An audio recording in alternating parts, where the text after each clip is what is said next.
My name is Amelia. I'm in my late 30s now, and for most of my adult life, I've worn the kind of roles that don't draw much attention: builder, investor, problem solver, the person people call when something needs to be stabilized or quietly fixed. I've lived in rooms where decisions were made without me, even when my money, my time, or my name was already on the line. And for a long time, I didn't challenge that. Not because I didn't notice, but because I believed trust was worth more than control. People usually describe me as calm, dependable, low drama, the kind of woman who doesn't raise her voice, doesn't posture, doesn't need to win every conversation. What they often mistake that for is softness, or worse, passivity. I've learned that when you don't announce your strength, others are very quick to assign you a smaller shape. This story isn't about revenge. It's not about shouting, exposing, or destroying anyone. It's about a quieter moment. The day I realized my own brother had been working with outsiders to take everything I had built, not impulsively, not emotionally, but deliberately, through contracts, signatures, partnerships, and assumptions that I would never look too closely. I trusted him with my capital. I trusted him because we shared a last name, a childhood, and a long history of leaning on each other when things were uncertain. What I didn't realize, until much later, was that trust had quietly become a convenience, and I had been reduced, line by line, to a role that benefited everyone except me. What you'll hear today is not a dramatized takedown. There are no villains twirling in the dark, no sudden twists of fate, just a slow accumulation of moments, small cuts that didn't bleed right away, conversations that felt slightly off, documents that were already handled, decisions framed as efficiency, not exclusion. This is a story about psychological reversal, not confrontation, about what happens when silence stops being confusion and becomes choice, about the difference between being underestimated and allowing yourself to stay that way. I'm telling this because I know how isolating it feels to realize betrayal didn't arrive loudly. It arrived politely, professionally, with smiles and reassurances, and by the time you sense the loss, you're expected to accept it as inevitable. Over the next chapters, I'll walk you through who I was to them, how the disrespect normalized itself, the moment something shifted inside me, and how preparation began long before anyone noticed. There will be no exaggeration here, only clarity, no moral grandstanding, just accountability, patience, and consequence. If you've ever looked back at your life and wondered when exactly you stopped being seen as an equal, this story might feel uncomfortably familiar. Before we go further, let me ask you something gently and honestly. Have you ever trusted someone so completely that you didn't realize you were being quietly written out of your own future? For most of my life, I was useful. That's the word I choose now. Not loved, not valued, not even respected in the way people usually mean it. Useful. I was the person who filled gaps without being asked, who noticed what was missing and supplied it before it became a problem. In my family, in business, in partnerships that blurred the line between the two, I became synonymous with reliability. And reliability, I learned, is often rewarded with invisibility. To them, I was the steady one. Not the visionary, not the risk taker, not the face of anything. I was the one behind the scenes who made things work. My brother, older by 2 years, was always described differently. He was charismatic, a natural leader, the one who could walk into a room and sell an idea before it had fully formed. Growing up, that contrast felt harmless, complimentary even. He spoke, I listened. He pitched, I refined. He dreamed aloud. I made sure the numbers didn't collapse under the weight of those dreams. No one explicitly assigned me that role. That's what made it so easy to accept. At family gatherings, conversations about business drifted naturally toward him. People asked how his ventures were going, how his network was expanding. When I contributed, it was usually framed as support. "Oh, Amelia handles the details. She's great with the back end." She keeps things organized. It was never said with malice. That's important. There was no cruelty in it, just a collective agreement, unspoken but firm, about where I fit. In professional settings, it wasn't much different. I was often introduced as the one who helped set things up or who made sure everything was structured properly, never as the person whose capital made the structure possible in the first place. Never be the one who asked the hardest questions before committing funds. I didn't correct them. I told myself it didn't matter. Titles were superficial. Outcomes were what counted. That belief became my armor and my blind spot. When my brother first suggested we invest together, it felt natural, familial, even responsible. We trusted each other's instincts, or so I thought. He brought the connections. I brought the capital and operational discipline. It was framed as a partnership, but subtly, consistently, I was positioned as the stabilizer, not the decision maker. I noticed it in small ways. Meetings are scheduled without checking my availability. Documents were summarized for me instead of being shared in full. Phrases like, "We've already aligned on this," were used before I'd actually given consent. Each time I told myself it was efficiency, momentum, the cost of moving fast. I didn't want to be difficult. I didn't want to be suspicious, and I especially didn't want to be the sister who made things complicated. So I stayed quiet. From the outside, my life looked composed, successful even. I had assets, influence, and a reputation for being unshakable. Inside, though, I was slowly being defined by what I didn't demand. My silence became a kind of permission, an assumption that I would always be there to absorb risk without insisting on visibility. Looking back, I can see how clearly the narrative had already been written for me. I was the constant, the safety net, the one who would never pull away. And when people believe you won't leave, they stop worrying about what they take. At the time, I didn't see myself as underestimated.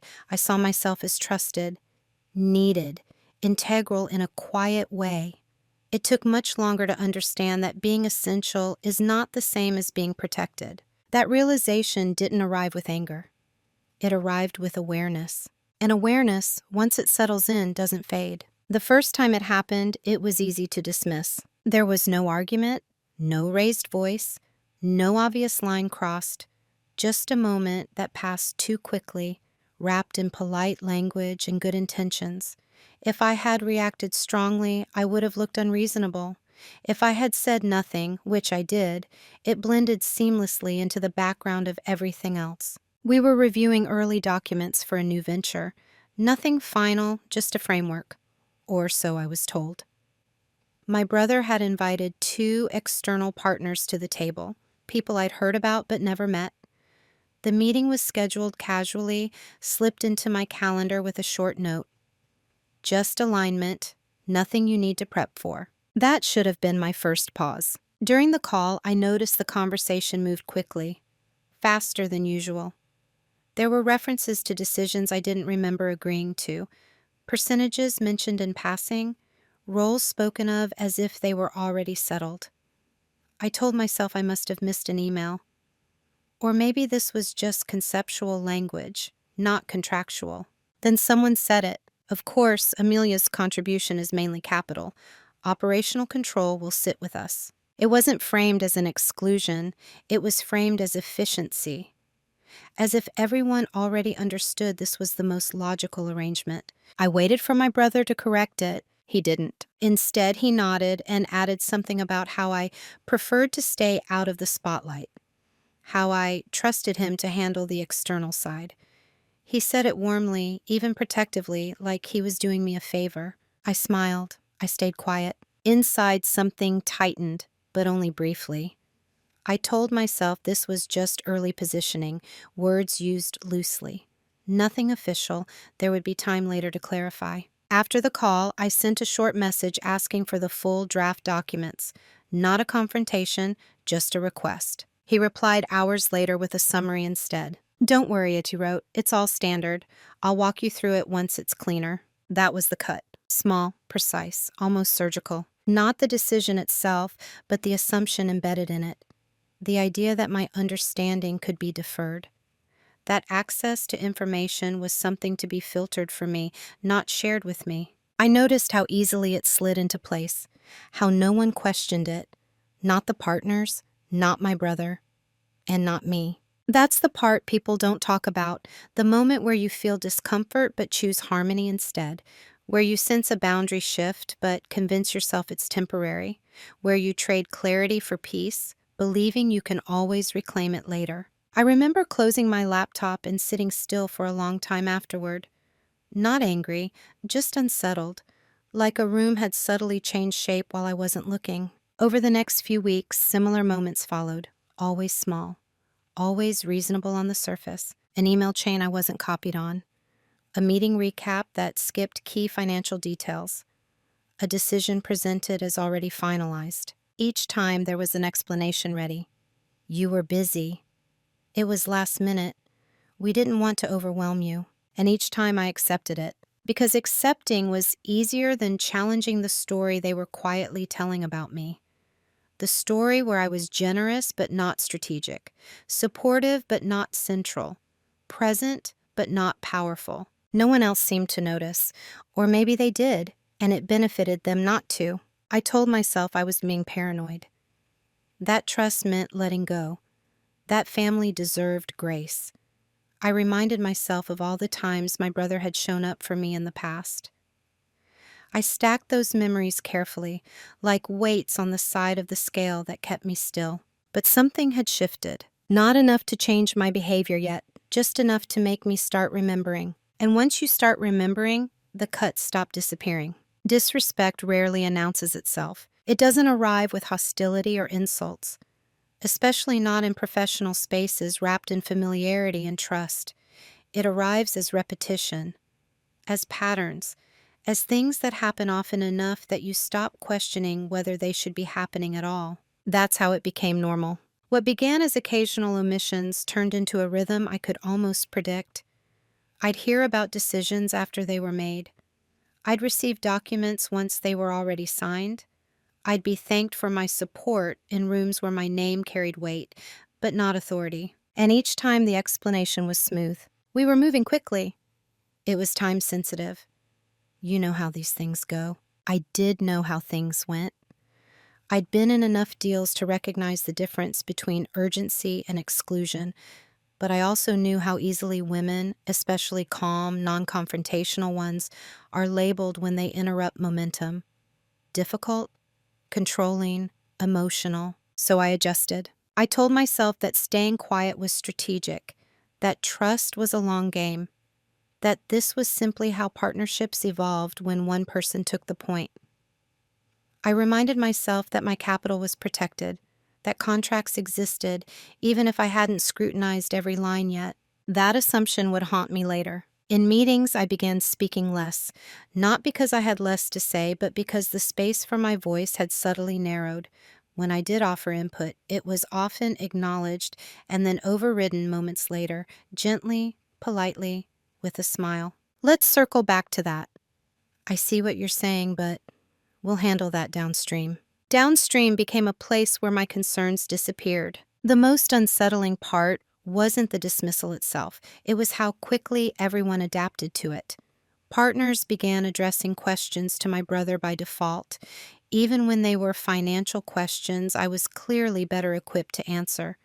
He rarely redirected them. Sometimes he'd answer incorrectly. I'd correct him later, privately.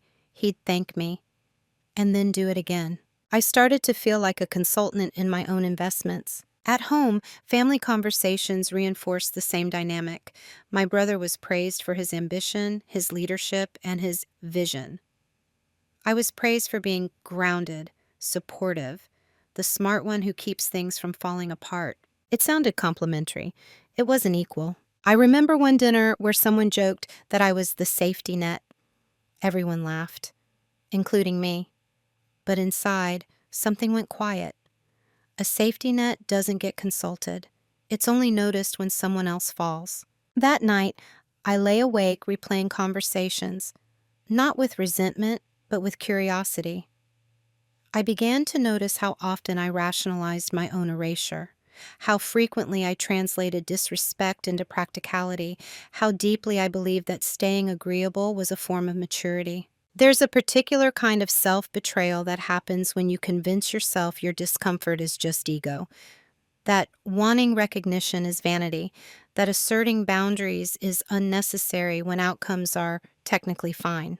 I told myself I was above needing credit, above needing control, above needs acknowledgement. What I wasn't above was consequence. The more I normalized the pattern, the bolder it became. New partners entered the picture, people I hadn't vetted. Agreements were framed as formalities. I was asked to wire funds before seeing the finalized terms. When I hesitated, I was reassured. You trust me, right? That question carried more weight than it should have.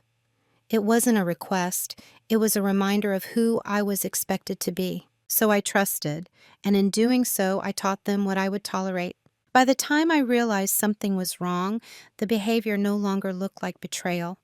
It looked like business as usual.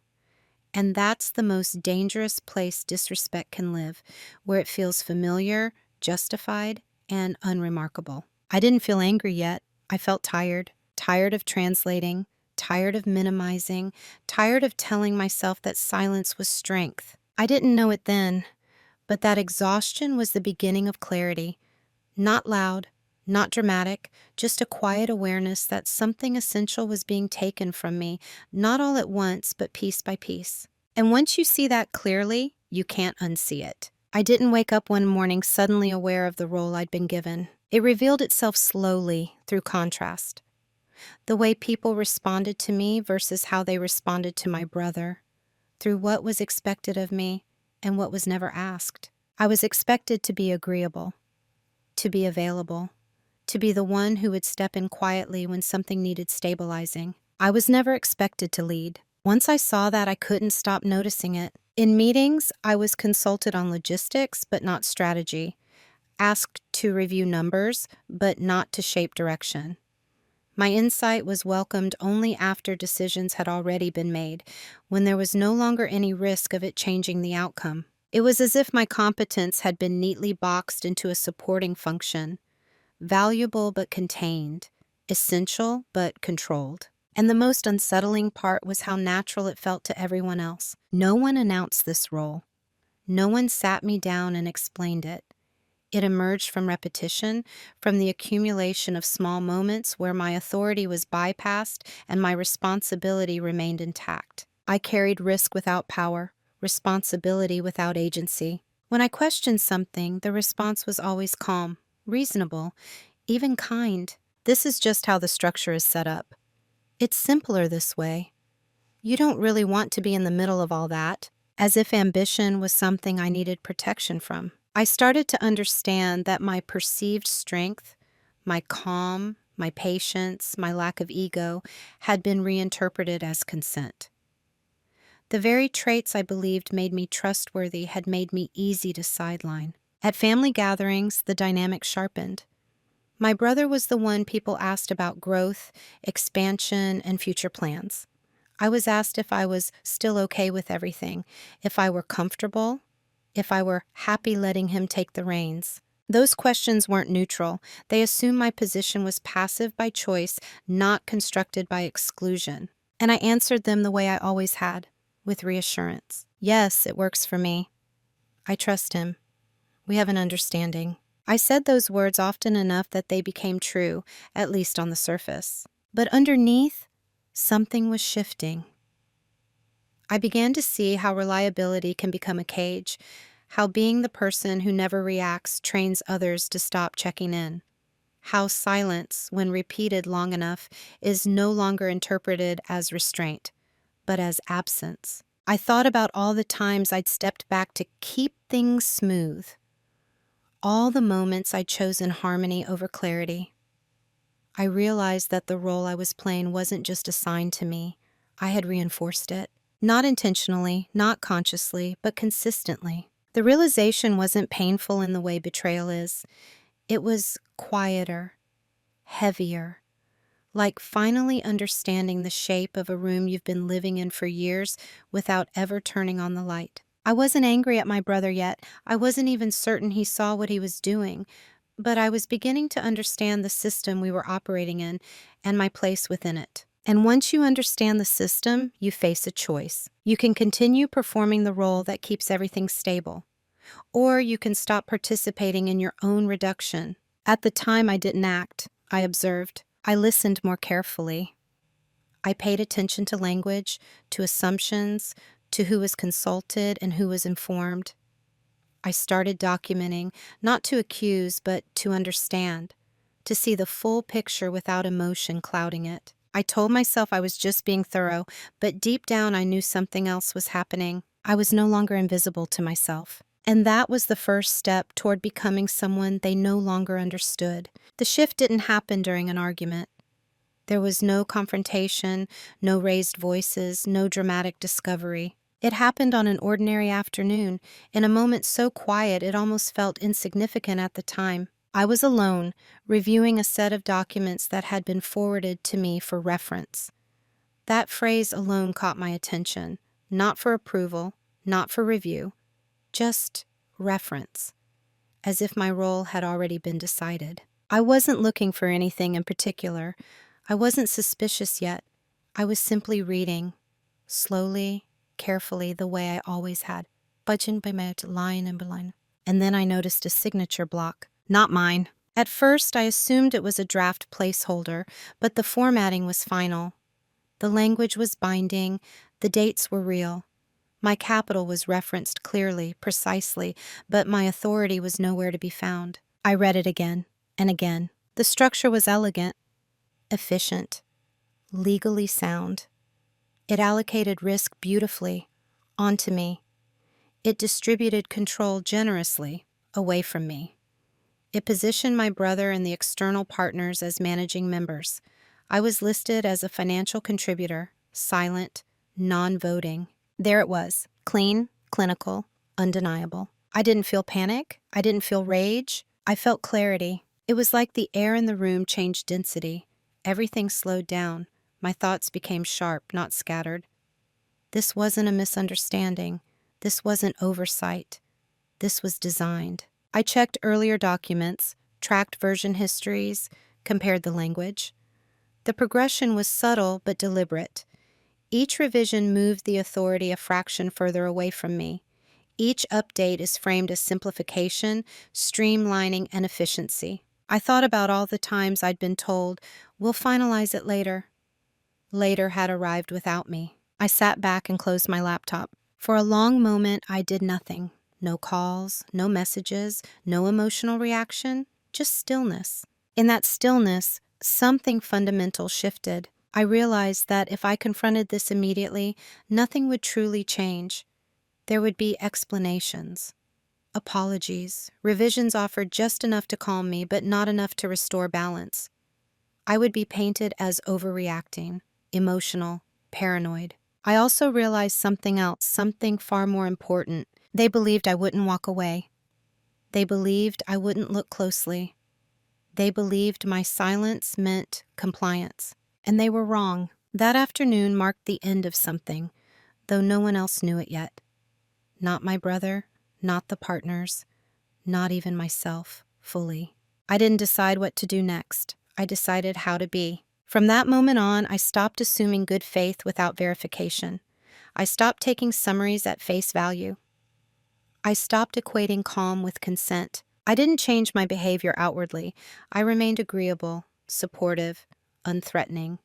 I asked questions the same way I always had. But internally, I had crossed a line. I was no longer confused. I was no longer giving the benefit of the doubt. I was observing a system that had revealed its rules to me. And when a system shows you exactly how it works, you either accept your position within it, or you prepare to exit on your own terms. That day, without announcing it, I chose preparation. After that afternoon, my silence changed character. Before, it had been reactive, a byproduct of trust, of wanting things to run smoothly, of believing harmony was a shared goal. Now it was deliberate, measured, chosen. From the outside, nothing looked different. I still attended meetings. I still responded promptly. I still nodded when plans were explained to me instead of being discussed with me. That familiarity was my cover. They mistook consistency for complacency. They assumed the absence of resistance meant the absence of awareness. In their minds, I was still the same, reliable, calm, non-threatening, and I let them believe that. What changed was what I did after the calls ended. I started asking for everything in writing, casually, politely, just for my records. I requested full documents instead of summaries, citing compliance, audits, or future planning. No accusations, no urgency, just process. I revisited agreements I'd signed years earlier, not to rewrite history, but to understand leverage, where authority truly lived and where it had quietly migrated. I created timelines, I noted dates, I saved versions. None of this felt dramatic. It felt grounding. In conversations, I listened more than I spoke. I paid attention to who deferred to who avoided certain topics, and who used vague language when specifics would have been more appropriate. I noticed how often decisions were framed as consensus after the fact. And I noticed something else. They were getting sloppy. Because they believed I was passive, they stopped being careful. Assumptions replaced diligence. Verbal assurances replaced documentation. They forgot that silence doesn't mean ignorance. I began to see how power moves when it thinks it's unobserved. There were moments when I could have spoken up. Moments where a single sentence would have exposed inconsistencies or forced uncomfortable pauses. I chose not to. Not because I was afraid, but because clarity was still forming. I wasn't ready to act. I was ready to understand. Silence gave me time. It allowed patterns to fully reveal themselves. It let me see the shape of the entire structure instead of reacting to individual offenses. And perhaps most importantly, it gave me emotional distance. I wasn't hurt anymore. I wasn't offended. I wasn't seeking validation. I had moved past the stage where I needed them to explain themselves. That distance was my greatest asset. My brother continued speaking on my behalf. Partners continued making assumptions about my role. I continued smiling, nodding, and taking notes. Inside, I was recalibrating. I stopped asking, "Why are they doing this to me?" I started asking, "What do they believe I will never do?" The answer was clear. They believed I would never disrupt the system, never challenge the narrative, never choose myself over the role they'd assigned me. That belief shaped everything they did next, and I let it. Because when people think they've defined your limits, they show you exactly where those limits are weakest. By choosing silence, not as surrender, but as strategy, I gave myself something far more valuable than immediate relief. I gave myself time. Time to prepare without interference. Time to move without being noticed. Time to decide what justice would look like without letting anger choose for me. They saw a woman staying in her lane. They didn't see someone quietly mapping the exit. Preparation doesn't look like preparation when it's done quietly. It looks like curiosity, like diligence, like someone being thorough in a way that never raises alarms. And because they believed I was incapable of disruption, they never questioned my attention to detail. In fact, they welcomed it, mistaking it for support. What they never noticed was that I had stopped participating emotionally. I began reconstructing the entire history of our involvement. Not from memory, but from evidence. Emails, calendar invites, document metadata, version changes. I wasn't searching for a single smoking gun. I was mapping behavior. Patterns tell the truth faster than people do. I noticed how often my brother spoke in absolutes when addressing partners. "We've decided. We're aligned. This is already settled," while speaking in suggestions when addressing me. I noted how often documents were finalized shortly after conversations where I'd been reassured that nothing was locked in yet. I created a private archive. Dated, organized, unemotional. At the same time, I began educating myself beyond the surface. I reviewed operating agreements line by line, not as an investor, but as someone studying incentives. I looked at how authority could be shifted without appearing to be taken, how dilution could occur through structure instead of numbers, how silence, legally, can be interpreted as acceptance. This wasn't new information, but it was information I had never needed to apply to myself before. I spoke with advisors, but carefully. Not to accuse, not to escalate. I framed my questions as hypothetical. If someone were listed as non-voting but provided capital, what protections would normally exist? At what point does misrepresentation stop being a misunderstanding? I listened more than I spoke. What emerged wasn't outrage, it was confirmation. Confirmation that what I was experiencing wasn't ambiguous. Confirmation that the structure was intentional. Confirmation that my trust had been factored in as a resource. I didn't confront anyone with this knowledge. I didn't even change my tone. I simply adjusted my position. I stopped contributing new capital, quietly, without announcement. When asked, I said I was rebalancing liquidity. No one pushed back. They were confident enough to let it slide. I redirected my time. I strengthened relationships outside that circle. People who knew me not as support, but as principle. People who had seen me lead, decide, and walk away when terms didn't align. And slowly, something shifted again, this time not inside me, but around me. Opportunities appeared that didn't require explanation or justification. Conversations where my voice wasn't filtered through someone else. Spaces where my presence wasn't conditional on my usefulness. I didn't tell my brother about any of this. Why would I? He believed he understood me completely. Believed he knew my thresholds, my patience, my limits. He thought he was watching someone remain loyal. What he was actually watching was someone finishing her preparation. I learned where the contracts were weakest, where authority depended on assumption rather than enforcement, where my absence would be felt, not emotionally but structurally. By the time I finished, there was no urgency left in me, no need to rush or expose. Everything that needed to be seen was already visible. To me. And when you finally see clearly, you don't need to announce it. You just need to decide what to do with that clarity. The reveal didn't come from a single document. It came from alignment. One afternoon, after weeks of reviewing, cross-referencing, and quietly verifying what I already suspected, everything settled into place. Not with shock, but with calm certainty. Like the final piece of a puzzle sliding in without resistance. I wasn't searching anymore. I was confirming. What I saw was simple and devastating in its simplicity. My brother and the external partners had constructed a system that relied entirely on my predictability, my trust, my reluctance to disrupt. They didn't need to deceive me aggressively. They only needed me to remain who I had always been. The contracts were airtight in appearance, but dependent on assumptions that were no longer true. I discovered clauses that required ongoing capital contributions to maintain certain privileges, clauses that had been explained to me verbally, but never enforced on paper in my favor. I saw how management authority had been consolidated under entities I didn't control, while my exposure remained personal. Most revealing of all was what wasn't there. There were no provisions protecting my decision-making power. No mechanisms for dispute resolution that didn't favor the managing members. No requirement for unanimous consent on actions that fundamentally alter control. This wasn't negligence, it was architecture. I remember closing the folder and sitting very still. There was no rush of emotion, no need to call anyone. I felt something closer to respect for the precision of it, not admiration, recognition.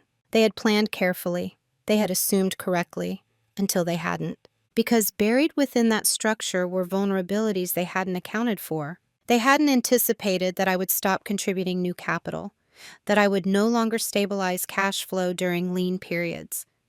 They hadn't protected against my withdrawal because emotionally they didn't believe it was possible. They also underestimated how much of the operational memory lived with me. How many processes existed only because I had set them up? How many relationships had been quietly maintained by my consistency rather than formal obligation? The system worked because I was in it. That was the private revelation. Not that I had been betrayed, but that I was still essential in ways they hadn't formalized. And anything that depends on what isn't written down is fragile. I didn't celebrate this realization. There was no satisfaction in it. Just clarity. And clarity brings responsibility. I understood then that any action I took would be irreversible, not legally perhaps, but relationally. There would be no version of events where trust returned to what it had been. And I accepted that. From that moment on, my focus narrowed. I stopped gathering information. I stopped asking questions.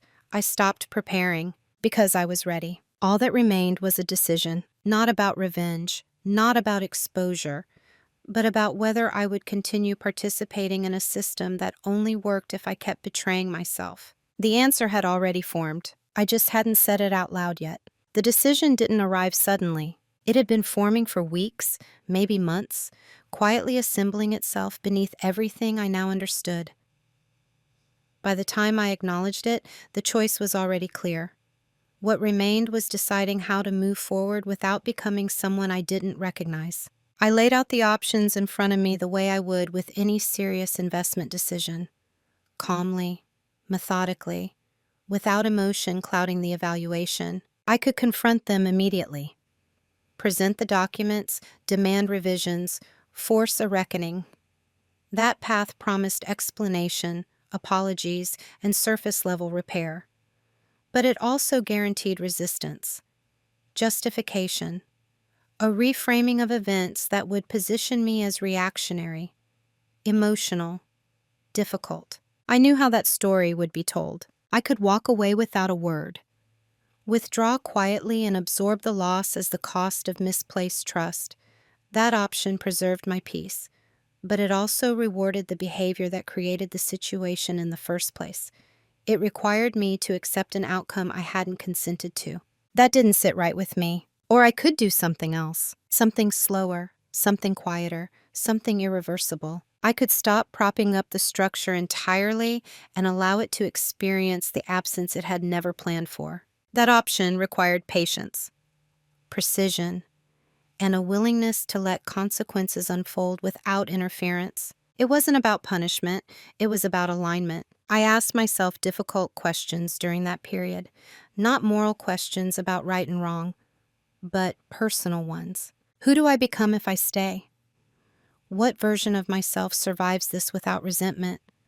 What outcome allows me to leave with integrity intact? The answer was consistent every time. I couldn't fix what had been built on my silence by speaking louder now.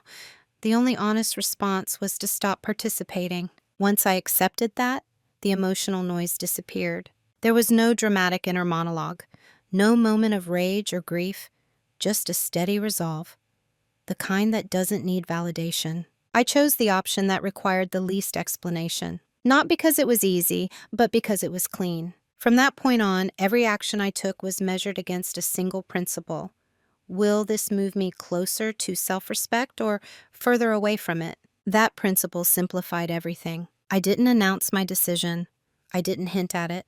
I didn't warn anyone. I simply began aligning my actions with a future that no longer included them as gatekeepers of my worth or my resources. I accepted that relationships would change, that misunderstandings would occur, that I would be painted in ways I couldn't control.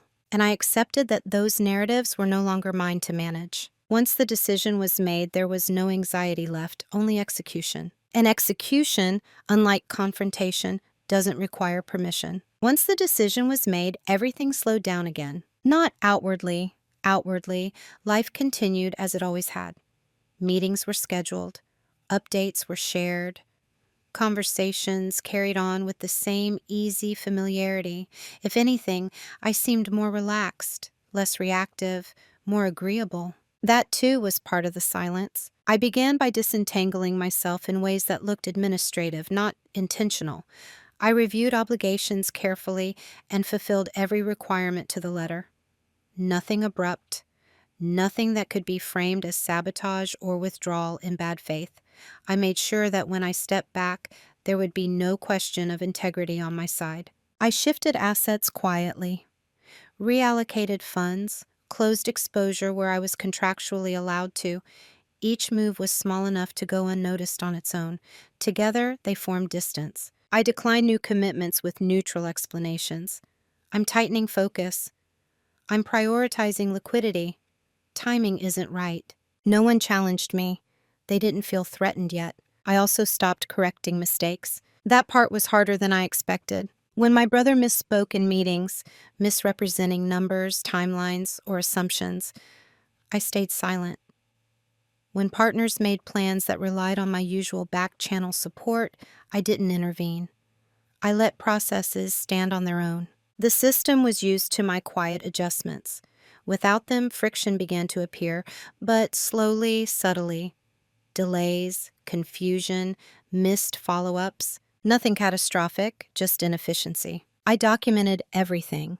Not obsessively, just accurately. I responded to emails promptly. I confirmed instructions in writing. I made sure there was a clear record of what I had agreed to and what I had not. There was a particular discipline in this phase, a restraint that required me to resist old habits. I had spent years being the one who smoothed things over. Now I was practicing something different, allowing reality to reflect back exactly what was happening. I didn't explain myself. I didn't justify my distance. Silence, when paired with consistency, speaks clearly enough. Behind the scenes, I finalized my own plans. Not as an escape, but as a continuation. New ventures, new alignments, places where my presence was neither assumed nor minimized. What struck me most during that time was how little attention any of this drew. No one asked if I was okay. No one checked in to clarify expectations. They were comfortable, confident. They believed I was still holding the structure together. They didn't notice that I had already stepped out of the frame. And that's the thing about moving in silence. By the time the absence is felt, the person is already gone. Consequences don't arrive with alarms. They arrive as questions, as delays, as a vague sense that something isn't working the way it used to. At first, the partners noticed small things, invoices that took longer to process, introductions that didn't materialize, systems that required more effort to maintain. Nothing dramatic enough to trace back to a single cause. But the pattern was there. Meetings became more frequent and less productive. Decisions stalled. Follow-ups slipped. The momentum my brother prided himself on began to falter, not because of opposition, but because of friction. And friction, unlike conflict, is harder to confront. I received messages framed as check-ins. Everything okay on your end? Just wanted to make sure we're aligned. Let us know if you need anything. I responded politely, briefly, factually. I confirmed what I was responsible for and nothing more. I didn't volunteer explanations. I didn't offer solutions. That restraint was new, and it unsettled them. My brother became more animated in meetings, more assertive. He filled the space where my quiet support used to live. But without the underlying structure, his confidence sounded different. Less grounded, more performative. Mistakes started surfacing. A missed compliance requirement. A miscalculated timeline. A partner is growing impatient. None of these was my doing. All of them had been previously absorbed by my presence. I watched carefully, not with satisfaction, but with distance. I felt no urge to intervene. The system was finally interacting with reality instead of my quiet corrections. At one point, a partner reached out directly, asking for clarification on financial exposure. It would have been easy to step in, explain, and reassure. That's what I had always done. Instead, I directed them back to the managing members. The silence on the other end of that exchange lingered longer than usual. That's when I knew they were beginning to feel it. Not betrayal, not loss. Absence. They still didn't understand the cause. They assumed temporary issues, growing pains, external pressures, anything but the possibility that the foundation they relied on had shifted. And that misunderstanding worked in my favor. I wasn't trying to teach a lesson. I wasn't waiting for an apology. I was simply allowing cause and effect to unfold without interference. For the first time, the burden of maintenance was where it belonged. And for the first time, I wasn't carrying it alone. By the time concern hardened into urgency, the opportunity for repair had already passed, quietly, without ceremony, without anyone officially acknowledging it. That's what people misunderstand about endings like this. They assume there is a moment where everything could still be saved if the right words are spoken. An apology delivered on time. A meeting was scheduled quickly enough. a concession offered with the right tone. But repair has a window, and that window closes long before panic arrives. At first, the changes around me were subtle. My brother began calling more frequently, though he framed it casually, as if nothing were wrong. "Hey, just checking in. Wanted to get your thoughts on something small." His voice still carried confidence, but it was strained at the edges, like someone speaking a little louder than necessary in a room they no longer fully control. I listened, I acknowledged, I didn't interrupt, and I didn't step back in. Then came the messages that pretended to be collaborative, but weren't. "We might need to adjust a few things. It would help if you could be more involved here. There's some confusion we're trying to clear up." Confusion is a convenient word. It suggests miscommunication instead of miscalculation. It implies that clarity, once restored, will fix everything. But clarity wasn't the problem. The problem was dependence. What they were feeling wasn't confusion. It was the absence of something they had relied on without ever naming. My quiet corrections, my early interventions, my willingness to absorb friction before it became visible. Without that, everything felt heavier. Deadlines slipped, partners grew restless. Small issues began requiring meetings instead of quick resolutions. My brother filled the space with urgency, with explanations, with reassurance. But reassurance without structure is just noise. And slowly the tone changed. Calls stopped being casual. They became purposeful, then insistent. "We really need your perspective on this. Your input would make a difference. This affects you too." That last one lingered because it revealed something important. They still believed access to me was a right, not a privilege. That my involvement was a lever they could pull once pressure increased. They hadn't realized that the lever had already been removed. I could have stepped in then. I could have offered guidance, suggested corrections, and helped realign things just enough to steady the system. I knew exactly how to do it. And that knowledge made my restraint harder, but also clearer. Because stepping in now wouldn't have been collaboration. It would have been a rescue. And I was no longer willing to rescue a structure that had been built on my erasure. My brother began referencing our shared history more openly, not manipulatively, almost instinctively, as if memory itself might restore what had been lost. "We've always handled things together. You know I trust you. You've always been the one who sees what I miss." Each sentence was true, and each one arrived too late. Truth, when delayed, becomes pressure instead of connection. Partners followed his lead. I was looped into conversations I hadn't been included in for months, invited to meetings with titles like alignment and reset. Documents were suddenly open for discussion.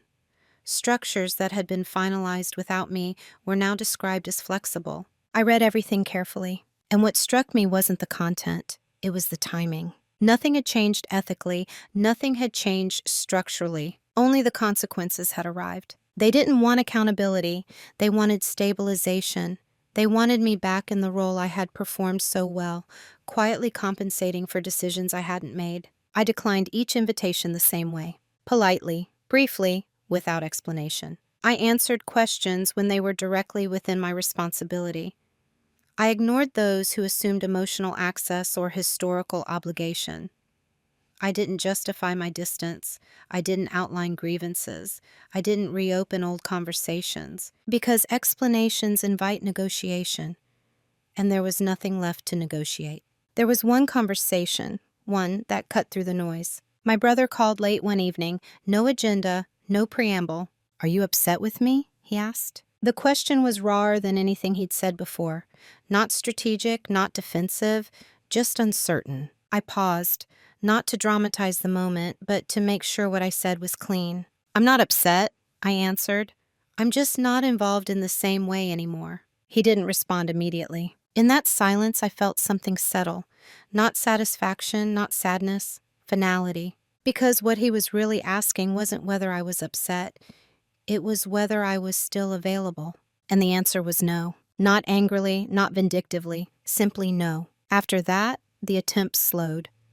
Not because understanding had been reached, but because effort had limits. They were adjusting to a reality they hadn't prepared for. What they wanted at that stage wasn't repair. It was a reversal. A return to the version of me that made everything easier without asking for anything in return. But that version of me no longer existed. Not because I had hardened, because I had clarified. And clarity, once integrated, doesn't dissolve under pressure. By the time they recognized that, it was already too late to fix it. Not because I was unwilling to talk, but because I was unwilling to disappear again. The confrontation, when it finally came, didn't look the way people imagine confrontation should. There was no raised voice, no accusation, no dramatic reveal of evidence. Just a conversation, quiet, contained, and irreversible. My brother asked to meet in person. He framed it carefully as if trying to keep the request neutral. Not urgent, not emotional, just a suggestion to clear the air. I agreed, not because I owed him closure, but because I was no longer avoiding anything. We met in a neutral place, not his office, not mine. Somewhere public enough to keep the tone measured, private enough to speak freely. He arrived early. That alone told me something. He started by talking, filling the space, explaining pressures, misunderstandings, and external complications. He spoke about how things had gotten away from all of us, how no one intended for me to feel sidelined. I listened without interrupting. When he finished, he looked at me and waited, expecting a response that matched the effort he'd just put in.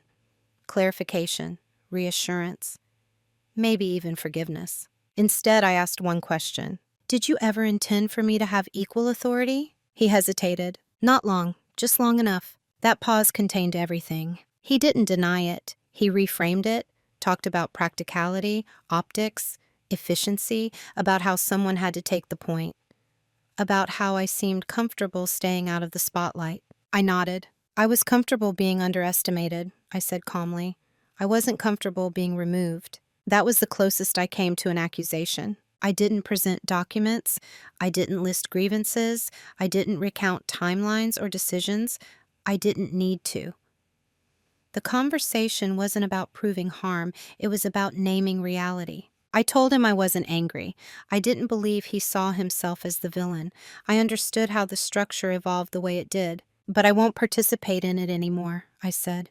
And I won't pretend it wasn't intentional. He asked what I wanted. That question mattered, because it assumed there was still something to negotiate. I want distance, I said, and I want it clean. He tried once more to suggest adjustments, revisions, and a new understanding moving forward.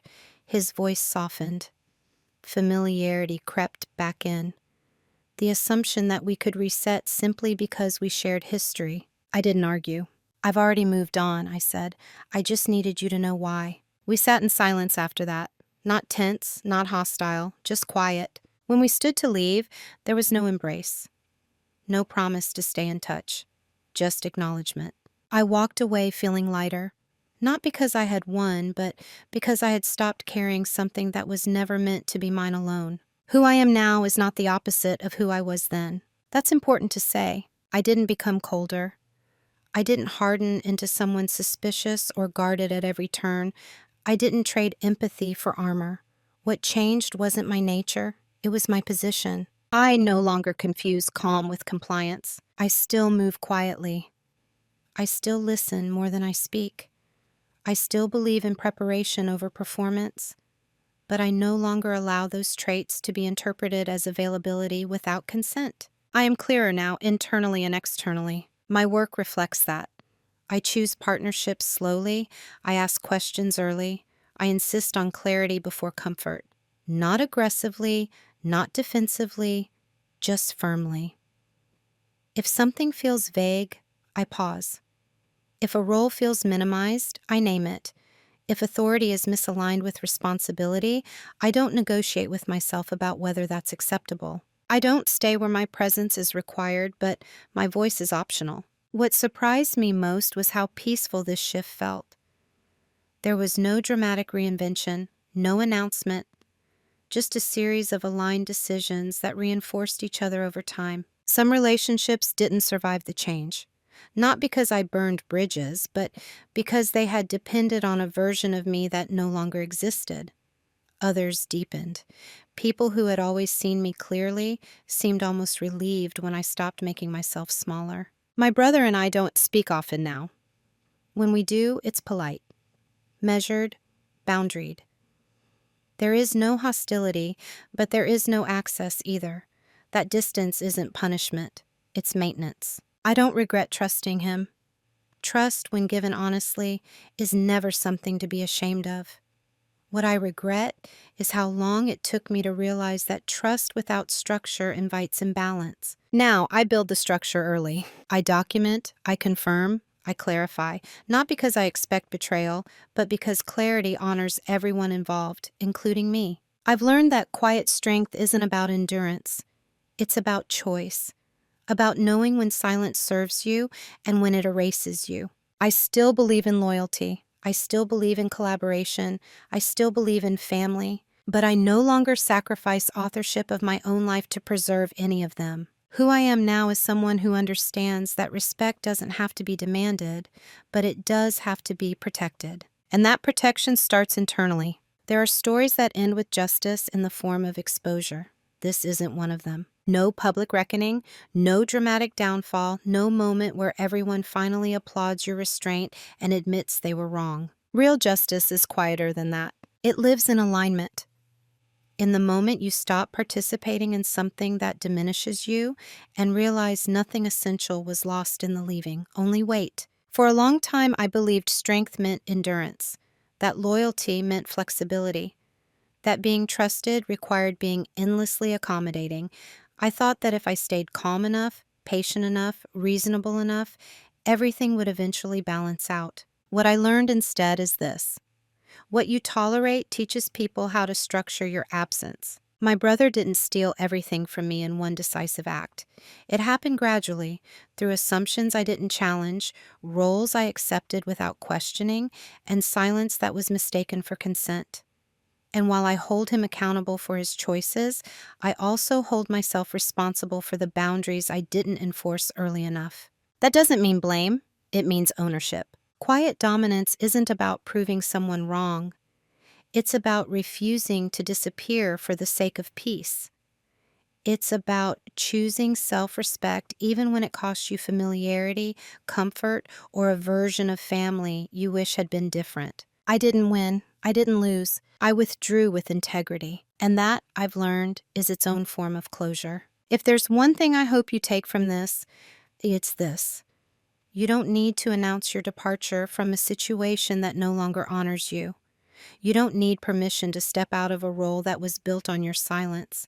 And you don't need rage to justify your clarity. Sometimes the strongest thing you can do is stop holding together what was never built to hold you. If this story resonated with you, if you've ever realized, slowly and painfully, that someone you trusted had been shaping a future without you, I'd like to hear from you. When did you first notice that your silence was being mistaken for consent?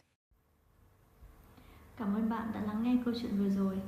Đừng quên like, share và bấm chuông để không bỏ lỡ câu chuyện mới nhất. Hẹn gặp lại.